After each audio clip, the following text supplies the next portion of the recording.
Hello मेरे प्यारे बच्चों, welcome back in Porwal ma'am class. और बच्चों कैसे हैं आप? बढ़िया होंगे और रहने भी चाहिए। तो आज फिर हम अपने नए वीडियो के में नए चैप्टर के साथ आज आपके सामने प्रेजेंट हैं। तो आज का हमारा चैप्टर है मानवीय करुणा की दिव्य चमक। तो ये चैप्टर एक फादर के ऊपर लिखा हुआ, फादर जो चर्च में होते हैं, पादरी जो होते हैं, फादर के ऊपर लेखक ने उसमें बताएगा जो फादर के बारे में, मतलब जो फादर थे उनका क्या व्यवहार था, किस टाइप के थे, उनके जीवन शैली कैसी थी, उनकी मृत्यु कैसी हुई, इन सब के विषय में फादर ने बताया, वो इन सब के विषय में लेखक ने बताया है। तो सबसे ये कुछ पॉइंट्स मैंने यहाँ राइट कर रखे हैं इस चैप्टर को। जो चैप्टर आपका शॉर्ट, अगर हम इन पॉइंट्स में लेके करेंगे तो हमें चैप्टर को समझने में दिक्कत नहीं होगी, बहुत आसानी से हम चैप्टर समझ जाएंगे। और अगर हमें चैप्टर समझा हुआ है तो क्वेश्चन आंसर तो हमें बिल्कुल लर्न करने की जरूरत ही नहीं है, क्योंकि चैप्टर की समरी जब हमें आती है, उसका शॉर्ट रूप में हमें पूरी स्टोरी मालूम होती है, तो आंसर कहीं से भी एग्जाम में आ जाए, कुछ भी बनकर आ जाए, चाहे पैराग्राफ में बनकर आ जाए, तो हम उसके आंसर लिख सकते हैं, क्योंकि हमें क्या है, मेन स्टोरी उसके पता है, मेन कैरेक्टर के क्या क्या मतलब उसमें क्रियाएं थी, उसने क्या क्या चीजें उसमें की, तो वो सब हमने यहाँ पे आपको ये कुछ पॉइंट्स लिख रखे हैं, फिर इनमें जो है उनके बारे में डिटेल में दिया हुआ है। तो पहला यहाँ पर पॉइंट है फादर का स्नेह में व्यक्तित्व। स्नेह में व्यक्तित्व यानी जो फादर का जो व्यक्तित्व था, जो मतलब उनका जो व्यवहार था, स्नेह में था, बड़ा प्रेम पूर्वक व्यवहार था, वो सबसे प्रेम से के साथ व्यवहार करते थे, सबके प्रति उनके हृदय में दया का भाव था, दूसरों की मदद करने के लिए हमेशा वह सदैव तत्पर रहते थे। अभी मैं थोड़ा शॉर्ट बता रही। दूसरा है परिमल के सदस्य के रूप में। परिमल एक उनकी क्या थी, एक संस्था थी, एक ग्रुप था उनका, कुछ उनके जो राइटर मान लीजिए, राइटर का जो ग्रुप मान लीजिए, तो यहाँ पर जो फादर का एक ग्रुप था जिसमें उनके मित्र के साथ बैठकर वो उसमें क्या करते थे, हंसी मजाक भी किया करते थे इस तरीके से, और जो बहसबाजी होती, डिबेट वगैरह, ये सब चीजें उसमें होती थी। अब रहा फादर का पारिवारिक जीवन। फादर का जो पारिवारिक जीवन था उसमें उनके माता पिता, 2 भाई, 1 बहन थे। और फादर, जैसे कि बोला गया, फादर इंडिया के रहने वाले नहीं थे, वो इंडिया में बाद में होते, वो वहां पर मतलब एक विदेशी व्यक्ति थे जो विदेश में रह के इंजीनियरिंग की पढ़ाई कर रहे थे। तीसरा फादर बुल के भारत में। तो ये सब हम अब डिटेल में थोड़ा थोड़ा इनका पढ़ेंगे।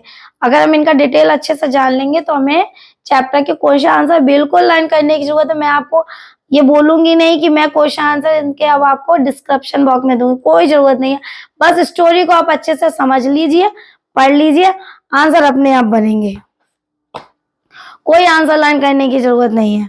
तो पहला जैसे कि पॉइंट है हमारा, फादर का स्नेह में व्यक्तित्व। स्नेह में व्यक्तित्व यानी जो फादर थे, तो यहाँ पर लेखक जो बता रहे हैं, फादर बुल्के की मृत्यु से यहाँ पर स्टार्टिंग हुई है। फादर बुल्के की मृत्यु एक गैंग्रीन से हुई। गैंग्रीन क्या होता है, एक जहरीला फोड़ा, मतलब किसी के शरीर में जब फोड़ा हो गया, वो पक गया होगा, उसमें जहर हो गया, जिसके कारण उनकी मृत्यु हो गई। तो वो जो लेखक था यहाँ पर इसी चीज से आश्चर्यचकित था, शॉक्ड था कि इतने अच्छे व्यवहार वाले व्यक्ति की, इतने दयामय व्यक्ति की, और बोला जो हमेशा दूसरों में बोला दया का भाव रखता था, तो दूसरों में हमेशा मिठास बांटता था, उस व्यक्ति की मृत्यु इतने मतलब इस तरीके से हो सकती है कि उसे मरने के लिए गैंग्रीन जैसी बीमारी का सहारा, मतलब मृत्यु ने गैंग्रीन जैसी बीमारी से हुई उसकी मृत्यु। उन्हें गैंग्रीन हुआ था। गैंग्रीन बताया जहरीले फोड़े को बोलते हैं। किस ईश्वर से पूछे कि बुढ़ापे में उन्हें ऐसा दुख मिला, एक बुढ़ापे में ऐसा दुख मिला, ये इसलिए बोला है लेखक यहाँ पे।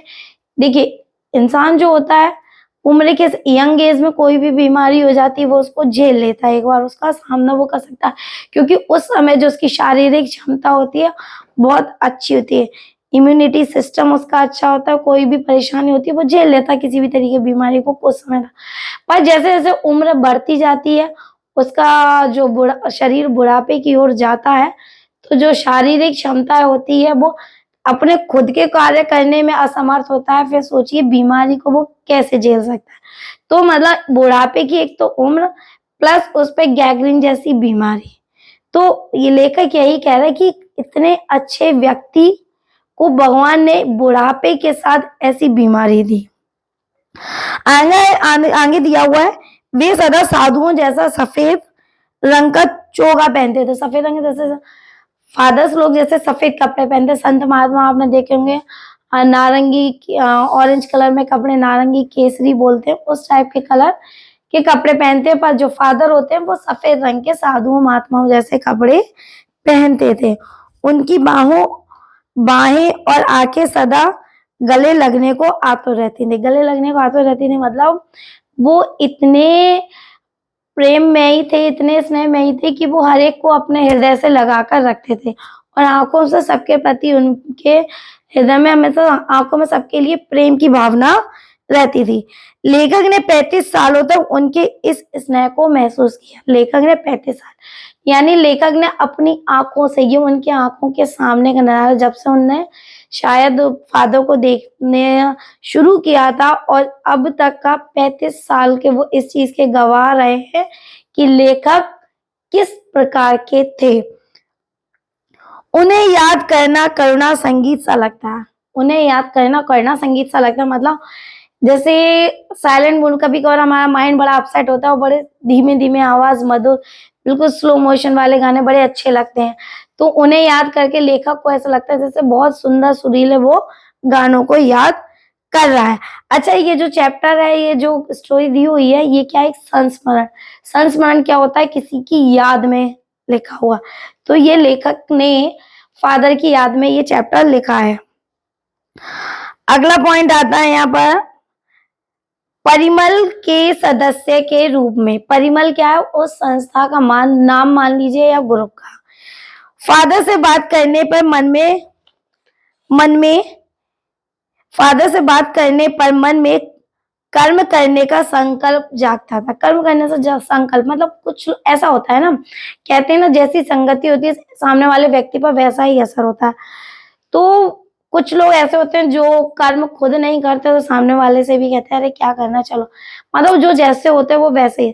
फादर जो होते उनसे बात करने पर मतलब वो इतना इंसान के अंदर जोश उत्पन्न कर देते थे, इतनी उनके अंदर एनर्जी भर देते थे अपनी बातों से कि सामने वाला काम जो ना करना चाह रहा हो वो भी काम करने के लिए तैयार हो जाता था। मतलब उनके बातों से इंसान इतना मोटिवेट हो जाता था, इतना मोटिवेट कि उसको मतलब उसकी हर परेशानी का वो समाधान दे देते थे।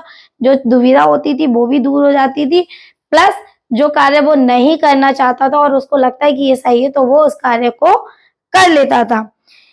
जिन दिनों लेखक इलाहाबाद में था, फादर भी परिमल नामक संस्था के सदस्य थे। जब लेखक कहाँ था? इलाहाबाद में। तो जो फादर थे वो परिमल नामक एक संस्था का, जैसा मैंने नाम बताया, उसके कौन थे? सदस्य थे। वे उस पारिवारिक स्नेह में बड़े सदस्य के समान थे।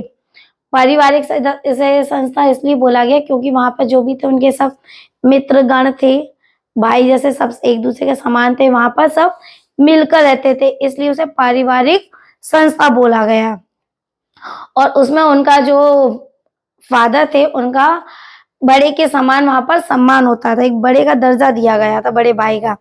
वे गोष्ठियों में विचार विमर्श, गोष्ठी मीटिंग, विचार विमर्श यानी अपने अपनी बातों करना, अपनी अपनी बात को रखना, और हंसी मजाक में खुलकर भाग लेते थे। हंसी मजाक भी होती थी। वे सबके पारिवारिक उत्सवों और संस्कारों में पुरोहित की भांति उपस्थित होते। पुरोहित यानी पंडित वगैरह, ब्राह्मण पंडित होते। तो वे सभी की उत्सवों और त्योहारों में पुरोहित की भांति क्या होते थे? उपस्थित। लेखक के पुत्र के मुख में पहली बार अन्न उन्हीं ने ही डाला था। यहाँ जब बताया गया जब लेखक की जब पहली संतान हुई थी, जो पुत्र हुआ था, तो अन्नप्राशन। अन्नप्राशन क्या होता है? जब बच्चा 6 महीने का हो जाता है तो उसे पहली बार जो अन्न उसके मुंह में डाला जाता है उसे बोलते हैं अन्नप्राशन। तो ये किसने किया था? लेखक के पुत्र को फादर ने किया था। उनका वात्सल्य देवदारू सा ऊंचा था। देवदारू क्या होता है? जब भी हमने देखा एक पेड़ होता है देवदारू का, कभी भी आपने ट्रैवल बस वगैरह से किया होगा तो देखोगे साइड से बहुत लंबे लंबे वृक्ष से खड़े होते हैं। तो वो जंगलों साइड आप जाओगे बहुत लंबे लंबे, नीचे से बिल्कुल प्लेन, ऊपर थोड़ी झाड़ी होती है, तो वो देवदारू के होते हैं। तो उनका जो स्नेह था कैसा था, देवदारू के वृक्ष के समान ऊंचा था। तो यहाँ 2 पॉइंट हो गए। अब तीसरा पॉइंट है फादर का पारिवारिक जीवन। अब इसमें फादर के पारिवारिक जीवन के बारे में बताया जाएगा। फादर प्राय इलाहाबाद की सड़कों पर साइकिल चलाते हुए देखे जाते थे। अक्सर साइकिल चलाते थे तो आप अपने साइकिल चलाते हुए देख सकते थे। वे हमेशा प्यार और ममता से झलकते रहते थे। ये चीज बार बार इसमें आ रही है क्योंकि उनका जो कैसे व्यक्तित्व वाले व्यक्ति थे, हमेशा स्नेहमयी और दयामयी थे। मूलतः वे बेल्जियम के वासी थे। तो उनका मूलतः बेल्जियम, जो उनकी जन्म स्थली थी क्या थी, बेल्जियम। कहाँ हुआ था उनका जन्म, बेल्जियम में। वो भारत के निवासी नहीं थे, वो बेल्जियम में उनका जन्म हुआ था। घर में माँ थी, पिता थे, 2 भाई और 1 बहन थी। वे भारत को ही अपना देश मानने लगे थे। जब वो भारत में रहने आए, मतलब जब उन्होंने डिसाइड किया कि वो संन्यास लेना चाहते हैं, तो भारत आए और भारत को ही अपना देश मानने लगे। ये सब हम इसमें आगे भी देखेंगे। वे अपनी जन्मभूमि रैम चैपल को बहुत सुंदर मानते थे। जो उनकी जन्मभूमि थी यानी बेल्जियम में के पास ही, बेल्जियम में ही है, रैम चैपल को बहुत सुंदर मानते थे। उन्हें अपनी माँ से भी गहरा लगाव था। अक्सर उनकी माँ के पत्र उनके पास आया करते थे क्योंकि वो इंडिया में रहते थे, तो उनकी माँ वहां से उनके लिए पत्र भेजा करती थी। डॉक्टर रघुवंश को माँ की चिट्ठियां दिखाते थे। उनके डॉक्टर, वहां के जो डॉक्टर थे, उनको वो अक्सर अपनी वो चिट्ठियां दिखाया करते थे। उनके मन में पिता और भाइयों के प्रति विशेष लगाव नहीं था। सिर्फ उन्हें लगाव कैसे था, माँ से था। भाई और पिता से लगाव नहीं था। भारत में बसने के बाद वे 2-3 बार ही बेल्जियम गए होंगे। मतलब जब वो एक बार भारत आ गए तो उसके बाद सिर्फ 2-3 बार ही बेल्जियम गए होंगे, उसके बाद वे इंडिया में ही रहे। सन्यासी बनने के प्रश्न पर वे इतना ही कहते थे कि प्रभु की इच्छा से सन्यासी बने। मतलब जब उनके मन में, वो इंजीनियरिंग की पढ़ाई कर रहे थे, इंजीनियरिंग की पढ़ाई पढ़ते पढ़ते उनके मन में एक विचार आया सन्यासी बनने का। तो वो कहते थे, उनका मानना था कि जब सन्यासी इंसान अपनी इच्छा से नहीं, ईश्वर की इच्छा से बनता है। तो जब भी सन्यासी बने तो जब ईश्वर की इच्छा हो तभी सन्यासी बने। वे इंजीनियरिंग के अंतिम वर्ष की पढ़ाई कर रहे थे। जैसे मैं बार बार बोल रही हूँ कि वो इंजीनियरिंग की पढ़ाई कर रहे थे, तो वो कौन सा आखिरी साल था इंजीनियरिंग का, कर रहे थे कि धर्मगुरु के पास सन्यासी बनने, धर्मगुरु के पास सन्यासी बनने के लिए पहुंच गए। मतलब अंतिम पढ़ाई जो वर्ष था उसको छोड़कर वो कहाँ पहुंच गए, धर्मगुरु के पास मतलब कहाँ इंजीनियरिंग की पढ़ाई और कहाँ सन्यासी जीवन, दोनों बिल्कुल अपोजिट है। पर पढ़ाई करते करते उनका जो विचार था एकदम बदल गया और उन्होंने डिसाइड किया कि वो अब इस जीवन से सन्यास लेंगे और धर्मगुरु के पास पहुंच गए। उन्होंने उनसे भारत के जाने की इच्छा रखी। ऐसा होता है जब भी, जैसे कई धर्मों में होता है, जब कोई व्यक्ति सन्यास लिया जाता है और जो वो ये सांसारिक जीवन, सामाजिक जीवन जो होता है उससे मतलब बिल्कुल अलग होने वाला होता है और सन्यास को अपनाने वाला, तो उससे एक बार उसकी आखिरी इच्छा पूछी जाती है। मतलब कोई ऐसी इच्छा जो उसको करनी है, उसके बाद वो सन्यास धारण कर सकता है। तो जैसे बहुत से धर्मों में होता है, जैनियों में होता है कि जब वो मतलब सन्यास धारण कर रहे होते हैं तो मतलब जैसी भी उनकी इच्छा होती है, अच्छे से दावत देना, खूब अच्छे दुल्हन की तरह औरतें जो होती हैं, महिलाएं वो सजती हैं, जो बच्चे लड़के बनते हैं कम उम्र पर लेते हैं उन्हें दूल्हे की तरह, मतलब उनकी जो जो इच्छाएं होती हैं वो पूरी की जाती है। ठीक इसी प्रकार जब वो सन्यासी का मतलब जीवन जीना चाह रहे थे तो उनके धर्म गुरु ने उनसे पूछा कि उनकी कोई आखिरी इच्छा, तो तब उन्होंने इच्छा रखी कि क्यों ना इस पर वे कुछ नहीं कह सके, उन्हें बस एक सन्यासी बनाकर भारत भेज दिया गया। जब उनसे आखिरी इच्छा पूछी गई तो वो उस पर कुछ ना कह सके तो फिर उन्हें क्या किया गया, वहां उनके धर्मगुरु ने सन्यासी बनाकर उन्हें कहाँ भेजा गया, भारत भेजा गया। फादर बुल्के भारत में, फादर बुल्के भारत में। फादर बुल्के ने पहले 2 साल सीजेट संघ में पादरियों के धर्माचार की पढ़ाई की। मतलब फादर बनने के बाद उन्होंने संन्यास लेने पर पादरियों के धर्माचार की पढ़ाई की। मतलब जब हम किसी का संन्यास वो ले रहे तो उसकी उन्हें पढ़ाई भी आवश्यक थी, तो उन्होंने 2 साल पहले उसके पढ़ाई की। फिर 9-10 वर्ष दार्जिलिंग में पढ़ते रहे। उन्हें कोलकाता से बीए तथा इलाहाबाद से एमए हिंदी किया। अब सोचिए यहाँ उल्टा चला सब, कहा उन्होंने विदेश में रह के इंजीनियरिंग की पढ़ाई की, अब भारत आ गए और भारत में आके क्या कर रहे हैं, बीए और एमए, वो भी किससे, हिंदी से। ठीक है ना, हिंदी से की। उन्होंने इलाहाबाद के विद्वानों में डॉक्टर धीरेन्द्र वर्मा के निर्देशन में राम कथा उत्पत्ति और विकास विषय शोध प्रबंध प्रस्तुत किए। उन्होंने ब्लू बर्ड नामक नाटक का रूपांतरण नील पंछी भी किए। इसके बाद वे रांची के सेंट जेवियर्स कॉलेज में हिंदी और संस्कृत विभाग के अध्यक्ष हो गए।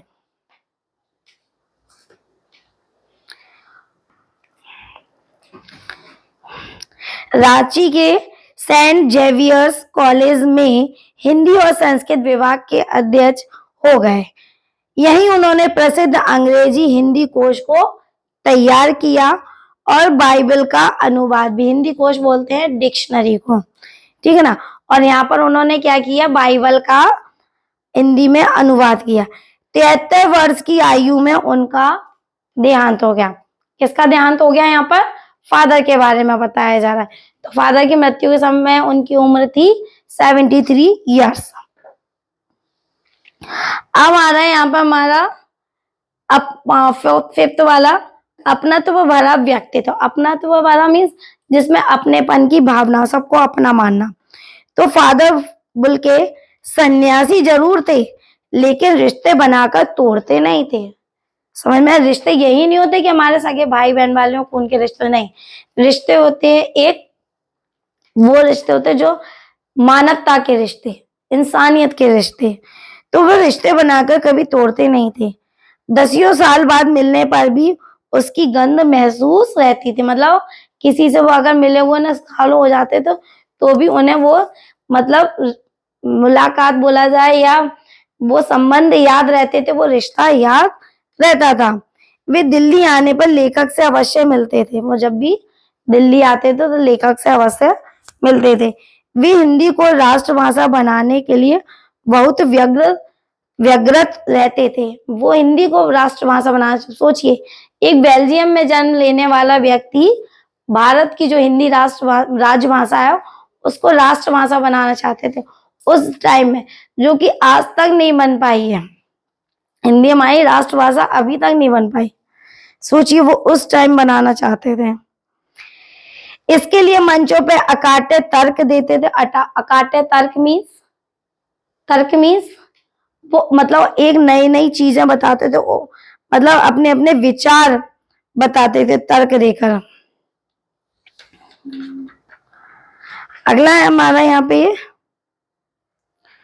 फादर बुल्के हर दुख में साथ खड़े होते थे सभी के। मतलब किसी के भी परिवार में किसी भी प्रकार का दुख हो जाए तो वे हमेशा सदैव साथ खड़े रहते थे। उनके मुख से निकलने वाली सांत्वना के शब्द में गहरी शांति प्रदान करते थे। लेखक को अपनी पत्नी और पुत्र की मृत्यु याद है। लेखक को मतलब सांत्वना देने का काम उनके शब्द इस प्रकार करते थे कि ये व्यक्ति के हृदय से कितना भी दुखी हो, पर जब वो सांत्वना देते तो उसको हृदय को बड़ी गहरी शांति मिलती थी। तो ये लेखक इसलिए लिख रहा है क्योंकि जब लेखक की पत्नी और उसके पुत्र की मृत्यु हुई तो उस समय का उसने यहाँ पर समय बताया जब फादर ने उस समय जो सांत्वना दी होगी, उसके आधार पर यहाँ पर लेखक ने लिखा। अब वह फादर की मृत्यु और अंतिम संस्कार, ये हमारा लास्ट पॉइंट है। इसमें क्या है, लेखक ने फादर को अंतिम बार देखा तो वे ताबूत में थे। ताबूत जैसे क्रिश्चियन लोग जब मर जाते हैं तो एक लकड़ी के बॉक्स होता है, उसको बोलते हैं, ताबूत में थे। उनके चेहरे पर बिखरी शांति थिर हो गई थी। 18 अगस्त 1982 को सुबह 10 बजे, 1982 यानी 1982 में सुबह के 10 बजे उनके शव को दिल्ली के कश्मीरी गेट स्थित निकलसन कब्रगाह में उतारा गया। कब्रगाह यानी कि जो उनका कब्रिस्तान होता है, कब्रगाह में उतारा गया। कुछ पादी डॉक्टर रघुवंश का बेटा और उनके परिजन उन्हें धरती की गोद में सुलाने के लिए ले चले। जनेंद्र, विजेंद्र, स्नातक, अजीत कुमार, निर्मला जैन, मसीही समुदाय के लोग, पादरी डॉक्टर सत्य प्रकाश, डॉक्टर रघुवंश भी मौन उदासी में गिरे खड़े थे। मतलब इन जो लोगों के जो नाम लिए ये वहां पर उस समय प्रेजेंट थे और मौन, मतलब एकदम मौन, जब कोई की डेथ हो जाती है तो 2 मिनट का मौन रखते हैं उसकी आत्मा की शांति के लिए। तो वहां ये सब क्या थे, मौन अवस्था में खड़े हुए थे। मसीही विधि से अंतिम संस्कार, मसीही मतलब क्रिश्चियनों का जिस तरीके से ईसाई धर्म में अंतिम संस्कार किया जाता है उसी प्रकार से उनके जो विधि थी अंतिम संस्कार की वो शुरू हुई। रांची के फादर पास्कल तोयना ने उन्हें श्रद्धांजलि अर्पित करते हुए कहा, फादर बोल के धरती में जा रहे हैं, इस धरती में ऐसे रत्न और पैदा हो। यहाँ जो छोटी सी बात है बहुत बड़ी बात कि फादर बोल के धरती में जा रहे हैं, वो चाहते हैं कि ऐसे फादर इस धरती पे और ऐसे रत्न इस धरती से और पैदा हो। डॉक्टर सत्य प्रकाश भी उन्हें नमन किया और देह कब्र में उतार दी। वहां उपस्थित सब लोग रो पड़े। फादर बुल के फल फूल भरे छायादार पेड़ की भांति थे। उनका व्यक्तित्व दिव्य करुणा की चमक से लहलहाता था। आज भी उनकी याद में यज्ञ की पवित्र आग की तरह महसूस होती है। तो यहाँ पर ये चैप्टर में हमने जो बताया फादर के जीवन का पूरा यहाँ पर वर्णन किया गया है कि जो भी मतलब फादर जिस तरीके से उनका जो जीवन था वो यहाँ पर पूरा मैंने आपको कहा जाए चैप्टर को पूरा शॉर्ट में बता दिया है कुछ पॉइंटों में। अगर ये आप अच्छे से कर लोगे तो क्वेश्चन आंसर की कोई जरूरत नहीं है आपको। क्वेश्चन आप पढ़ सकते हो और स्टोरी से आप अपने आप ही उनका आंसर बना सकते हो। अगर रही सेंड करने की तो मैं उसको डिस्क्रिप्शन बॉक्स में कर दूंगी, वैसे आपको जरूरत नहीं है लर्निंग की, आप चैप्टर अच्छे से समझिए बस। तो आज का वीडियो मैं यहीं पर फिनिश करती हूँ। अपने नए वीडियो में नए टॉपिक के साथ फिर आपके सामने प्रेजेंट होंगे। Take care students, have a nice day.